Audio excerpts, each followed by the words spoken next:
Hello, good afternoon. I'm Tom Beller. I'm very amused at the situation we're all in right now because this book fest is such a splendid assemblage of different voices of people doing different things, ranging from very literary, insightful fiction writers such as Jamila, Fatima, and Zach, to people who are involved in totally different projects such as, current and former generals of the Army. And so we've got the literary writers here surrounded by the Army stuff. So I've gone already to a few events, and it seems like our mandate, the three of us, the four of us, is just completely in line with what the theme of almost every panel seems to be. Because it's such a, the New Orleans Book Festival is so invested in New Orleans, and the conversations I've heard have been about, writing from the South, and I won't list them all, but I feel like here we are at the center of the matter. So we've got three authors who use place, and I'm going to not make it complicated.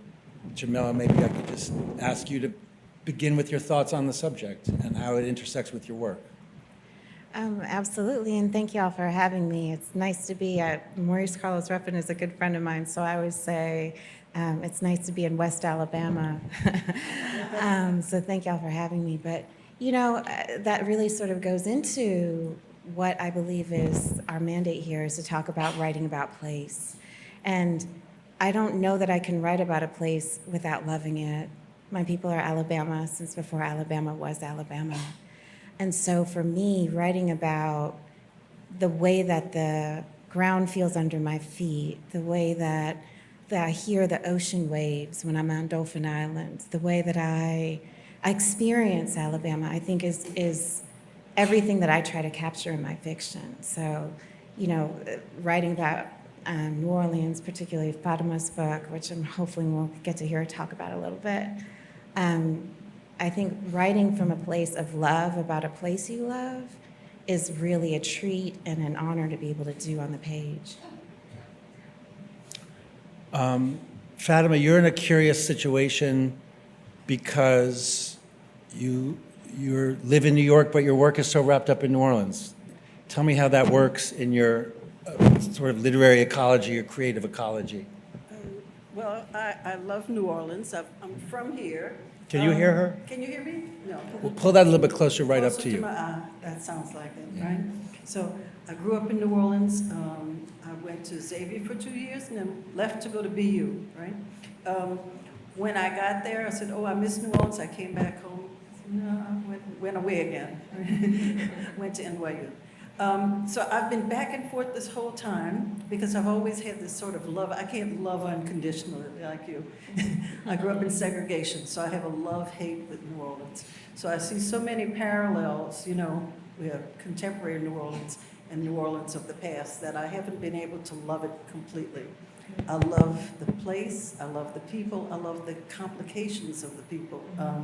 This book that we're talking about today, which is fiction, this is fiction, was a book about people who nobody really talks about. I call it the inner lives of outsiders. And I think New Orleans is made up of outsiders. So that book talks about their inner lives, how they feel about themselves and what surrounds them. So I had to go to New York in order to think about New Orleans, because when you're here and you're immersed in a history that made you so angry, you can't think, right? You have to get away from it. Love the place, but I can't think in the way that I need to. That's so gratifying to hear you say that, because I'll tell you, as somebody who's moved here, and now I got here in 2008, one of the most confusing things about New Orleans, in what turned out to be a long list of confusions, but one of the first things that occurred to me was that everybody seemed to insist, it was like New Orleans was everyone's mother, like they can say bad things about it, but you couldn't. And I was like, but I'm from New York City, you're supposed to be bitching about your city all the time. That's almost a given. But it's interesting to hear you make that distinction. Zach, you're somebody whose books are always deeply rooted in place, but the place varies tremendously. I'm just curious to know how your progression has been from these different locales and how the process works with you. I have just sort of followed these obsessive interests that I have, and they always tend to bring me to places that I don't know a thing about. So one of those places, for example, was Israel. Another of those places, though, was like Phoenix, Arizona, which I didn't know much about, and who cares? But Mexico City has been another one of those places, and sometimes I know why I'm being drawn towards these places, but sometimes not, especially with Mexico City, where I've been going for like 25 years. And I've always just liked it there, but I can't explain to you why. I have terrible breathing problems there sometimes, for example. It can be an uncomfortable place to be, but I just like it. So anyway, I get interested in the places, and then I need to make a story about the places. And the place has to become the background then, it can't be the foreground. But in order to get it into the background, I have to learn a lot about those places. I have to talk to the people, I have to get immersed in it, I have to kind of try to become an expert, which I never am, but fortunately I'm a fiction writer. So the nice thing about fiction writing is you don't need to know everything, you need to know the right things, and you need to know how to sort of, I don't know, play with smoke and mirrors a little bit to make it seem like you know a lot about those places. But I guess the acid test is when you hear back from readers who live in those places or are totally immersed in them, and they'll give you the answer. Did you get it right or not? And so far, so good. I've been fortunate with that. But I work hard at doing that. So maybe that's why. Yeah, that touches on something I wanted to ask you, Jamila. We just now in our very lavishly appointed sort of VIP green room back there, I saw the most remarkable thing, which was Jamila had a copy of Fatima's most recent book called Economy Hall, a book of nonfiction, and she had annotated it with these lovingly and with great precision with these essentially sticky notes, but they were clear sticky notes. And there was such love and respect for the physical object. But frankly, I felt that I suddenly it was an amazing way to meet you because there was a real scrupulousness and care and attentiveness to how you were physically interacting with this book. And the question that Zach's lead me to with you is just, can you tell us a little bit about the relationship of research versus whatever the opposite of that would be, whimsy, intuition, inspiration? Absolutely. So a lot of the research, my book follows people in Alabama and my family. It's made up a lot of my family anecdotes, sort of fictionalized. So I don't like to call that sort of research because that's talking my elders, some of whom now ancestors, who really passed down family history to me to cherish and care. But also in hearing those stories, sometimes as much as we may not want to, we may romanticize things, or we may, as the years go on, we don't necessarily take care of all the details. And so it was important to me to sort of interrogate the things that I was writing in the book, because as Zach mentioned, you want to get it right. And so I didn't want to do this thing where I was overly romanticizing how my people were living in the South, but I also wanted to recognize and acknowledge and honor what they built for us in Alabama. That's not necessarily in any of the textbooks that I had ever grown up reading. So one of the things that I had in the book was reference to benevolent societies. And I heard about this incredible book called Economy Hall that followed the story of a benevolent society right here in New Orleans. And so I had gotten this book a couple of years ago. I sort of looked through to see how a society would operate so I could sort of take the best of that. But I've really had the opportunity coming here, and now I think it's fate, that we're on the panel together. I said, I'm gonna go back and I'm really gonna read Economy Hall. And the pieces that I took out were absolutely fantastic. I can't recommend this book enough. But what it was such a study about activism, about just resilience and striving and reconstruction and all the different things. And even now in my new work, which takes place partially in reconstruction, it has my wheels spinning and driving those creative juices. And so there was obviously a lot of research in the library, Washington, D.C., where I live right now. We have the Moreland Spingarn at Howard University, which has a lot of resources. But I also rode around Alabama. I was at G's Bend, if anybody in here is familiar with the Quilters.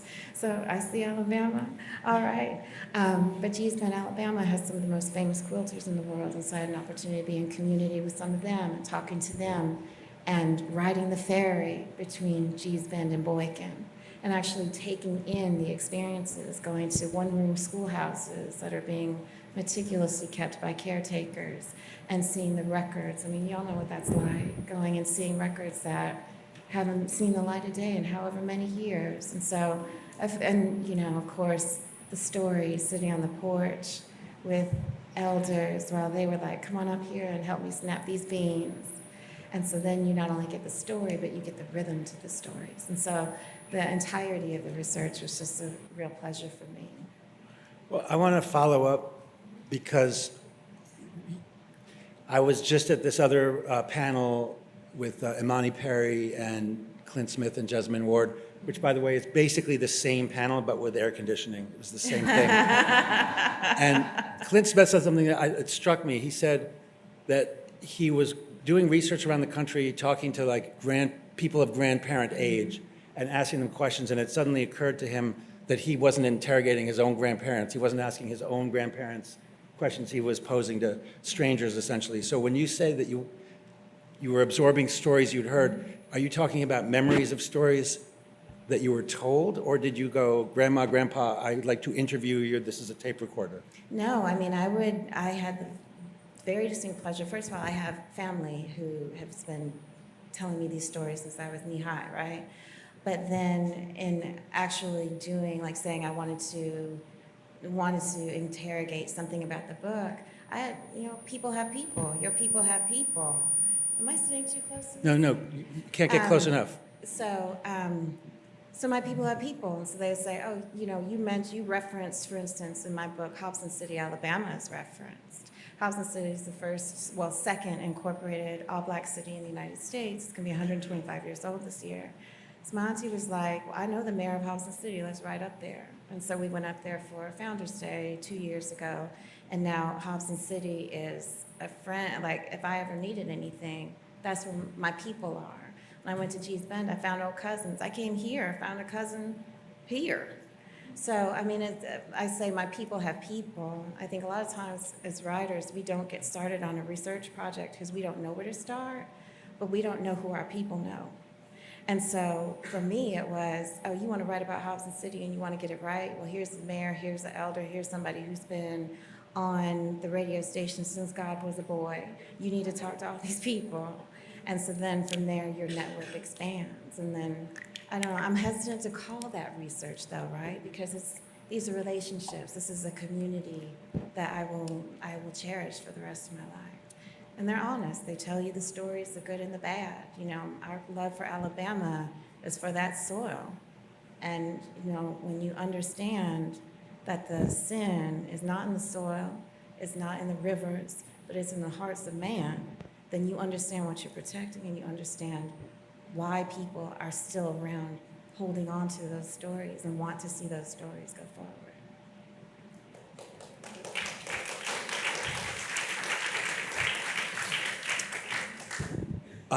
Thank you. I want to address my next question to Fatima and to reveal something, which is that I became acquainted with Fatima's work when I was sitting on a judge. I was part of a panel of judges for the Ernest Gaines Prize, and we read this collection of hers, and there was one story in there, as often happens with story collections, sometimes one that just blew me away, and I've thought a lot about it, and I just want to take this opportunity to advance an extremely personal agenda that may have no relevance to our, and could you tell me a little bit about the genesis of the story, and could I read this one line from it if you hand me your book? Yes. That I just want to put into the Read room. You can read the line. You remember the page? Yeah, I know where it is. Okay. Not because I've committed it to memory, but I did. You know what I love? So is shall I that- tell them what the story's about? Yeah. While you find a page? I got Okay, so this story is about a nun who is from the north, who has, who joined the Blessed Sacraments Sisters, and they work with the colored and the Indians, right? And so she thought she was going to be sent to an Indian reservation. She had this beautiful idea in her mind about going to the Indian reservation, and the children were so gorgeous, and it would be so romantic. And instead, they sent her to New Orleans. So they sent her to New Orleans, and she had to wear these long sleeves and a hat. This is set in the 50s. And it was boiling hot, and she had one kid in the classroom who was just her nemesis. So she tried to send him out, and he just loved her. She tried to send him to different classrooms, but he loved her too much, and he kept showing up again in her classroom. So you got the line? Yeah, although I immediately, when she says he loved her too much, that sounds too nice. It's more disturbing than that. Oh, no. But he did. Well, I mean, you know, who are you going to believe? The person who wrote it or the person who read it? This is a line I just want to share. We've been introduced to this character, and she's gotten the news she's not going to where she thought she was going. And it says, but she'd already taken her vows of poverty and obedience, so she put her head down, looked at the floor, and said, yes, when Mother asked her if she was ready to go to the Deep South. She read everything she could about Negroes, the violent native son, the dramatic black like me, and the tragic cry the beloved country. But when she arrived, she found the reality much different. And I'll hand this back to you. Sure. What she sort of managed to convey very badly in conversation, but beautifully in the writing, which is oddly, kind of what you want, is this kid is just so annoying. He's so annoying. He's just a mess up. Something's wrong with him. He keeps misbehaving, and she takes him to a shop. She takes him to Krause. Y'all know Krause? Y'all remember? Okay, Krause. Good, okay. Krause was one of the few places where Negroes could try on shoes. Shoe shop. No, department store. Department store, sorry. So, thank you for that. So, and correct me as we go. This is good. You know I will. The illusion and the reality, because, we all have to, it's a collaborative effort, right? So, at some point, she's talking to the person at the counter.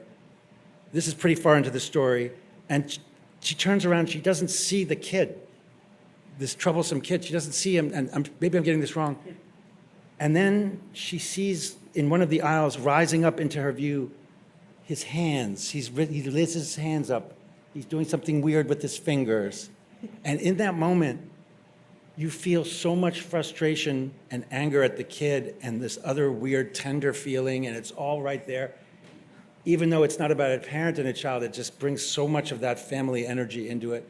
And I just want to ask you about that beat and what in your mind, am I misrepresenting it, or what went into it, or what it meant to you when you wrote it, or tell me more. So I already told you I grew up in segregation. So this Krause had a particular place in the hearts of Negroes, right? Yeah. Because we could try on shoes there. If you know segregation, you could not go into places and just try on shoes. Some places you just had to go buy your shoes, get home, and then if they didn't fit, too bad for you, So Krause would let you try on the shoes. Thank you. So Krause would also let you buy things, right? They'd give you a dirty look when you were coming in, but you could buy things there. So the sister goes into where the bolts of fabric are, right? So there are lots of bolts of fabric because she's trying to buy drapes. She's trying to buy fabric for drapes because she's too hot. She wanted thinner drapes, right? And this boy happens to be with his grandmother who is watching him, and they're also in the same department. And this was her one day to get away from children. So she went to Krause, and because she's a white sister, she's from, Boston, so they're treating her pretty nice. And then she sees this Negro boy that she is her nemesis, but also she has to take care of him, right? And his grandmother is fussing at him, and the guard is coming to fuss at him, and he's holding up his hands like he's going to be arrested, and that is what you see over the bolts of fabric, just his fingers standing up over the bolts of fabric, so, yeah. So Oh, and- there's all of that stuff, and I have to tell you this, y'all know Black Like Me is not written by a Black person, right? Okay, so it was a joke, that was a joke. I appreciate it because I wouldn't have gotten that. But, and what a contemporary reference to the modern world we're living in. But Yeah. I just want to share with you guys, having gone this deep on this one beat of this one story, that I slightly misread that thing that you said. I didn't get that he was raising his hands in surrender to being chastised. Yeah. I thought he saw the nun and was kind of taunting her like, hello, it's me, like hiding from her, but also like, so, thank you for the explication. Yeah, when she saw his hands, she recognized his hands because they were always so ashy. You know, Oh, so Lord. she recognized him and she had to go over and do something, even though she didn't want to. That's what's happening. I want to ask Zach a question. I mentioned that his novels are very place-centric, but across a wide variety of places. And I'm going to leave alone why you said you don't know why you ended up thinking about Phoenix, since that seems just, Did I his say father that? is That buried was a in lie. Phoenix. Yeah, that was fact-checking this guy right in live time. I want to ask you about the book that you wrote that's most centered in New Orleans, called Vengeance, and what your process was when you allowed your sort of dream life, fiction writing life, to drift into this story, which involves criminality, drugs, police, New Orleans, prison. Yeah, well, I moved to New Orleans in 2011, and it was only about a year later that I ended up getting very immersed in the subject of incarceration, because I went to the prison in Angola and spent a week there doing journalism. And that week really changed everything about how I saw the world. It was doubly strange, maybe more than doubly strange, but it was strange because geographically it was a new place to me still, Louisiana. Culturally, it was a totally new place to me, Louisiana. And then within Louisiana, that whole other world that is the world of that prison, nothing that I thought that I knew about how the world works, I think, necessarily pertained there. It was different. I mean, it challenged everything that I thought about. And I knew that I was going to want to write a novel about it. And the reason I wanted to write a novel about it and not just nonfiction about it is because I wanted to try to imagine my way into the lives of these people who were so different from me. And part of that, I mean, the center of the story is a character named Kendrick, who is serving a life sentence in Angola, but a lot of the book is given over to telling his story and how he wound up there. And that meant that I did a lot of wandering around the streets of New Orleans, and I did a lot of talking to people. I interviewed people. I went to Houston to interview people who left during Katrina and kind of never came back. It was a way of learning about New Orleans, that book, actually, in a lot of ways, and in specific about Black New Orleans. And it was so early in my time here that I look back on it now, because it's been enough time, that I'm still I'm bewildered by it in a different way now, because I can't believe I did it in a certain way. I mean, I wrote a book about my father's murder, right? So I do things that are intense and all-consuming. I kind of just get interested in the subject, and I can't think about anything else. And so that was so I guess where I'm going with this is that was an intro to New Orleans for me. And Angola was, in my mind anyway, was part of New Orleans. I think it is part of New Orleans. It's part of New Orleans and some other cities in this state. It's like an annex, and it's A where what? it's like an annex of these cities, and it's where people who these cities can't provide really decent lives for end up in these annexes. I think that's part of what's going on, at least. Too complicated to talk about, actually, but the place of Angola, too, is, Angola prison is bigger than the island of Manhattan. That's how big it is, and it's spread out across all of these farm fields, and there are different camps, they call them, and people spend decades and decades and decades there, and it has its own culture, and it's hard to describe that culture because it's not entirely different from your ordinary culture. They have TV, for example. The sense of humor that they have in Angola is as cutting edge as the sense of humor you would find anywhere. It's, you know, they most of them have cell phones. I mean, it's just interesting how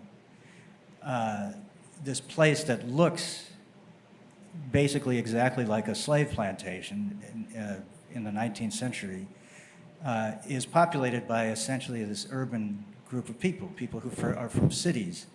And that kind of convergence is one of the things that gives Angola this mind-boggling kind of feeling. I have my friend, a photographer, Deborah Luster, has been doing a lot of work. She's the one who brought me there in the first place. And she's doing this project about the deep history of Angola, I mean, going back to the mastodons. And one of the things she's doing is having people sit for portraits as historical figures from all of the centuries. I'm in this project as, for example, as a French missionary priest in a sort of a monk's cassock.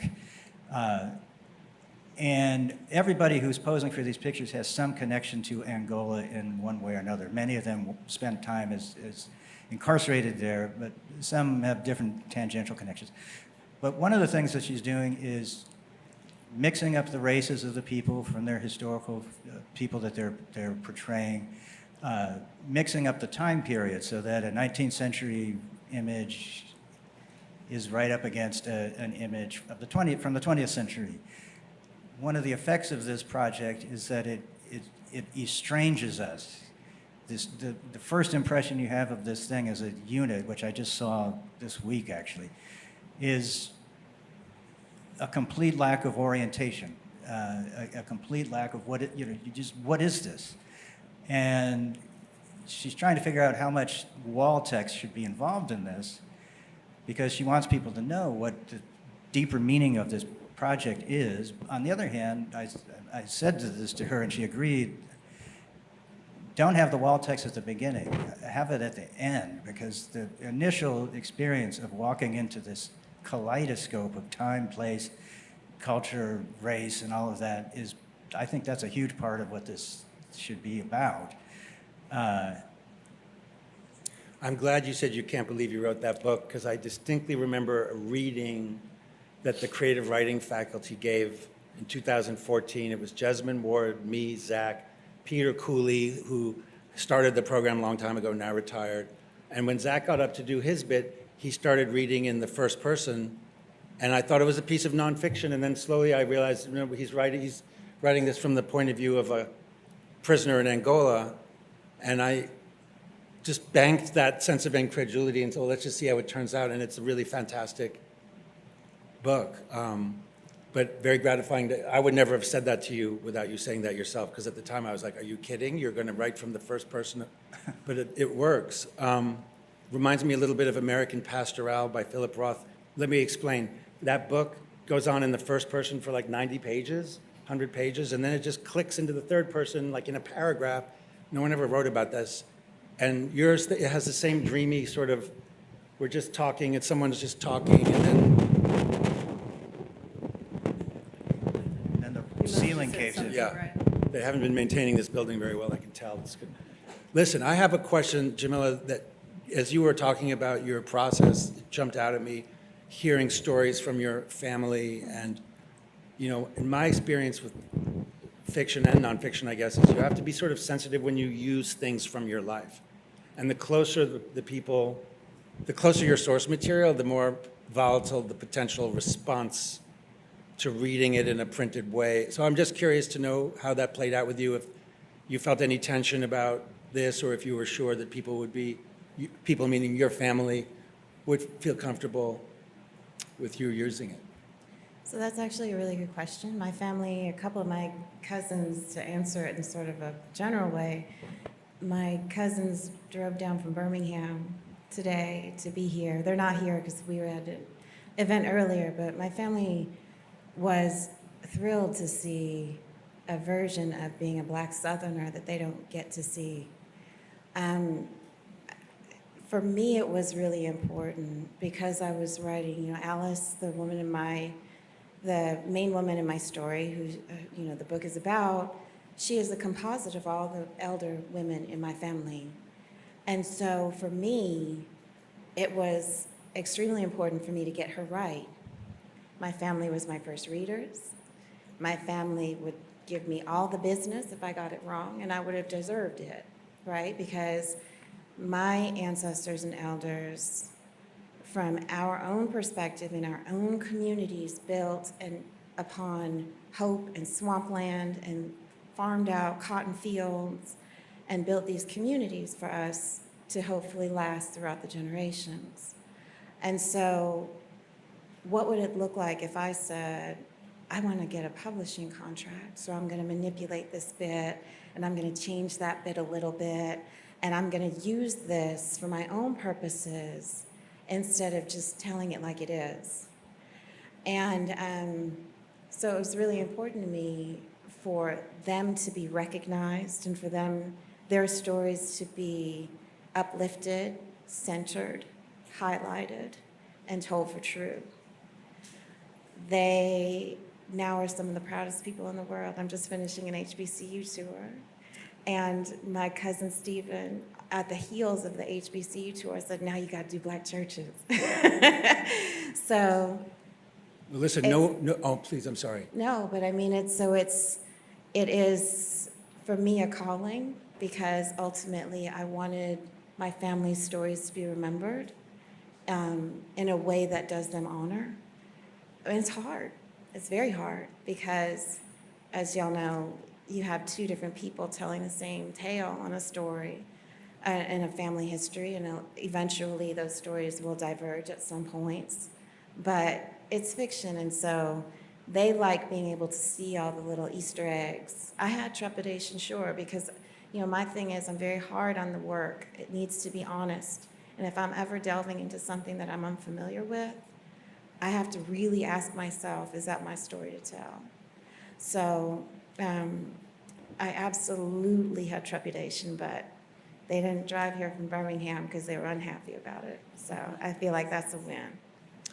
Well, I just want to say no one is happier to hear that they're happy with it than me, because when you said that your cousins had driven all the way from Alabama, I immediately thought there's like going to be a smoke bomb or something. No. It's 2024. Is there someone outside with a banner? It's all lies. But let me tell you, they came here and we were looking at the banner outside, and they said, okay, they were going to come here if we were at the event at Dillard this morning. They said, ooh, Donna Brazile is here.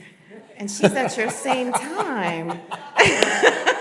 I said, y'all go ahead. You heard me speak already one time, so it's okay. Y'all go ahead. So they are not in the room, but best believe they are very happy about Well, the you book. let them know they were spoken of. Listen, we don't have too much more time, and I want to make it open to you guys to ask some questions. We've got these two microphones up here. If you have any questions of any kind, be brave and come forth. Sean Here P. we have one. No, this is my boy, though. Hey, fam, what's happening? So my question is, after you gather all of these stories, you have all of this history, how do you turn it into beautiful writing? 'Cause that's like, it can be very hard to transition all the stuff you've compiled into beautiful flowing sentences. So I would love to hear that. Oh, well, thank you for that. And for those of y'all who don't know, this is Sean P.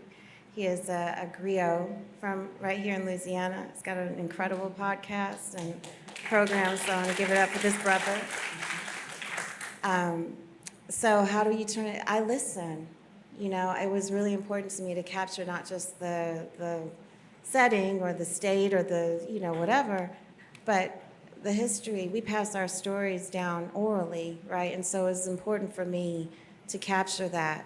And one of the things that really sticks with me when I think about how to do that, we have this thing in our community that we do, somebody tell you how to fix biscuits, right? So they say, get a scoop of lard, you need another scoop of flour, get a little water. You know, you all know this recipe, right? And so over time, we say, okay, well, I have a cup measure, right? I'm sophisticated, so you need to tell me measurements. But if you think about it, from my community, we were passing those recipes down when we couldn't read or write. And so the tradition of storytelling comes from the actual tactile feel of things. It comes from the cadence of our words. And so that's what I wanted to capture in the book. We tell beautiful oral stories. So what does it look like if I'm trying to be, you know, because I feel like that uglies it up, you know? So, you know, for those of y'all who don't know, uglies it up means makes it not pretty. But yeah, so I wanted to capture that on the page. Can I address that for a second? Because the reason I wrote Economy Hall, different from fiction, is because I wanted to, I've heard so many of those stories, and growing up I was always told those stories were not true, right? That this couldn't be true, this couldn't have happened. We couldn't have been, during Reconstruction, had these people that were literate. You know, this person couldn't have owned that property in the French Quarter. In fact, when I was going to research, I was told that black people didn't live in the French Quarter. Well, actually, the French Quarter was owned about a third of it by black women. More black women owned property in New Orleans than white women, right? So there are a lot of facts that have just been passed over, and the stories we're told were not true. So I wrote Economy Hall as a book of nonfiction. Now, I love fiction because I can embellish those. I can embellish those stories a little bit when I write fiction, but nonfiction was really important to me to get those stories down exactly right, you know, without any, because everybody romanticizes New Orleans. Mm-hmm. So I just had to set the record straight there with certain things. Do we have any other questions? Here we have one. I'd like to ask Ms. Jamila. You say that you have, before you start writing, you would ask yourself if it was your story to tell. So what was the factor that decided, that helped you to say, okay, it is my place to tell? You know, there's tangible and intangible. I very much in community with my ancestors. And so for me, it's very important to know the why of why I'm telling the story. And I'll tell you quickly, like when the book won the Penn Bellwether Prize on the manuscript, and so Barbara Kingsolver calls you and tells you that you've won. And Barbara Kingsolver, you know, is no stranger to telling a story outside of her experience, right? And her exact words to me were, I never could have written this book. And that's powerful to me, right? And so when I asked her why, she said, because in my whole imagination, in my whole life, I have been taught that the only way that black people's lives get better is in proximity to white people. So I didn't have the imagination, I didn't have the understanding of the community, I never would have been able to tell this story. And so I think about that because I think a writer of her renown and caliber to be able to acknowledge that she has blind spots, that there are places that she would not dare go because she never had the background, which doesn't lead to the imagination, which doesn't allow her to tell the stories for true. And so I had to go through all of those things. These are personal, a lot of these are personal family stories that are anecdotes that are sort of embellished and, you know, now, like I don't match names and stuff with people. But this is ancestral work for me. And so I wanted to make sure that my people were going to be remembered. And it felt like a very important thing that I could do for my family. I didn't expect to be here with y'all today, but I'm glad that it gives me the opportunity to uplift the people in my family who just wouldn't have that opportunity otherwise.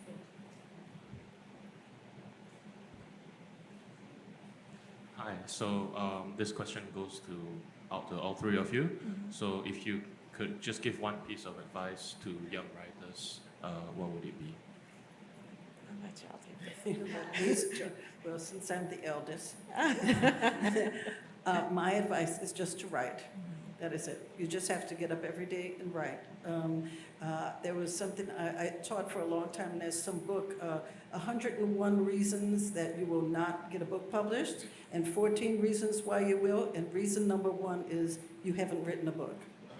So you just have to, like, every day write something. If you get stuck, you get up like an hour earlier and just free write, but you just have to do something every day.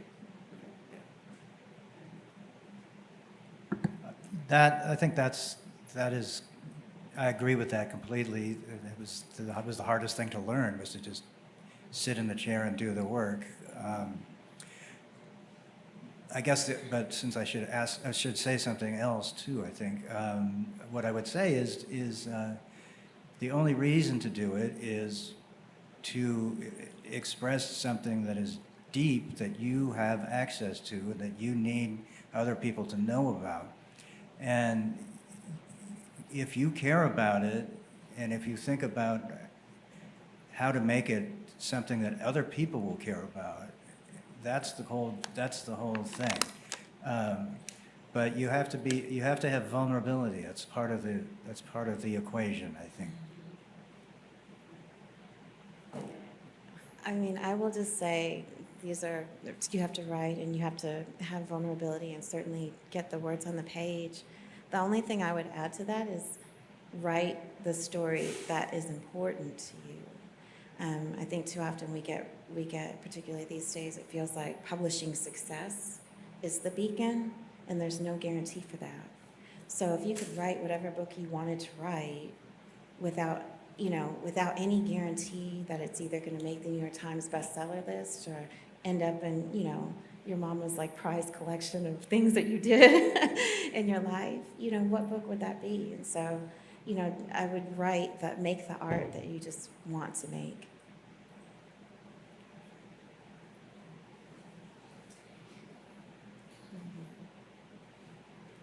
This is kind of for Gary. A little closer. Mostly for everyone. There was a lot of talk about going to different places, talking to a bunch of different people. How do you know when you really have a sense of that culture, that place? There can't be a magic number of people where okay, now I know what New Orleans is all about. Now I know what this is all about. And I think it's especially apparent with time periods. You're asking people to recall 30, 40, 50 years ago. How do you know when you really have a sense of the period, the culture? How do you know you're actually doing that time period justice? I don't think you ever do know the answer to that. I mean, I think for me, I know that that research, or whatever you want to call it, is the easiest part of the project, and the harder part is the writing. And so I try to guard against immersing myself too much in research as a way of avoiding the writing part. But if eventually, no matter how much you do, though, you're going to have to take a leap of faith and decide, okay, I don't know everything, but I think I know enough to be able to. Basically, for me, if it's fiction anyway, do the characters seem like real people? I mean, are they behaving in ways that are real? Are they speaking in ways that are real? And you get good at if you do it for years and years, you get pretty good at sensing when you're writing badly. But it's an illusion that you're creating. Even with nonfiction, to a certain extent, I think it's an illusion.